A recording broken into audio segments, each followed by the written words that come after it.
It is to your advantage that I go away. This must have seemed a contradiction to the disciples of Jesus. How could his departure be an advantage to them? What possible blessing could his absence bring? Well, this is the very heart of the Christian dynamic. This is a clue to that which distinguishes authentic Christianity from all other religions. By religion we mean man striving after God. Man's search for God. You see, Christianity is not just God for us, though it is that. It is not just God with us, though it is that. But it is infinitely more than God for us and God with us.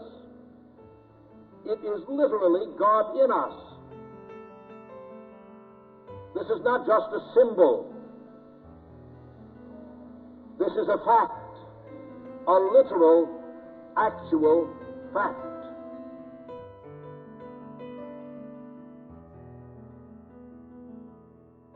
When will you Christians recognize the fact that the one unique thing you have to offer the world is Jesus Christ? Now, every nation of the world has an ethical system. It may be better or worse than ours. But Christianity is infinitely more than ethics. It is to be a partaker of God's nature. The Apostle Paul put it this way: Christ in you, the hope of glory. Not Christ in the abstract, the hope of glory. Not Christ in a vacuum, but Christ in you. Christ in you, the hope of glory. More radical and revolutionary than the coming of Christ by a virgin's womb in Bethlehem would be this coming subsequent to his death and resurrection and ascension to the Father of the third person of the Godhead, the Holy Spirit, who was to come into the world in a new way when Christ had ascended to the Father. And this coming into the world by the Holy Spirit marks that historic event which we call Pentecost, 50 days following his crucifixion. Christ had been with his disciples. Now he was going to be in them. He had given a perfect demonstration of humanity as God intended it. Now he was to ascend to the Father, and the Holy Spirit was to come, enter into human bodies, and literally make it possible for man to experience humanity as God intended it. The transcendent God now is to inhabit man's flesh.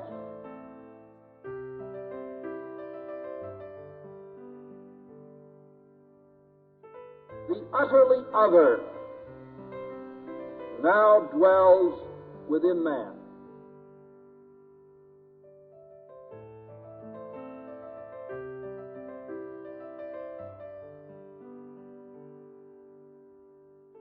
Christianity is not man doing his best. It is man dwelt by God. It is actually God working in man to will and to do of his good pleasure. There is a supernaturalness, a superhumanness about authentic Christianity. The Holy Spirit coming to indwell man, bringing the conviction of God, bringing the counsel of God, bringing the comfort of God. When he comes, he will convict the world of sin, and of righteousness and of judgment. Conviction, you see, is the work of God, not man. It is not uncommon for a man in meetings that I conduct to say, well, frankly, I don't have any need for Jesus Christ. He has a very shallow view of the moral law of God, and he has a very shallow view of sin. And then all of a sudden the Spirit of God brings conviction into that man's heart, and he sees God's law as it really is, and he sees himself as he really is. And he would be overwhelmed with the exceeding sinfulness of sin were it not for God's solution and answer in Jesus Christ. It is only the Spirit of God that convicts of sin. Do not pat yourself on the back if you have not been convicted of sin by the Spirit of God. For you are like a man having cancer who doesn't know it. You're immune to God's help because you've not yet been convicted of your sin. And this is in the mercy of God that the Holy Spirit lets us see ourselves as we really are in our need. It is as merciful for the Spirit of God to convict me of sin as it is for a surgeon to diagnose that I have cancer so that it can be removed. Only God can convict of sin and righteousness and judgment. And you know, the only thing that deprives you and me of his conviction, of his counsel, of his comfort, is a closed mind and a closed heart. Just refusing to let God in to any situation. Oh, God has sent his Holy Spirit. Will you let him in?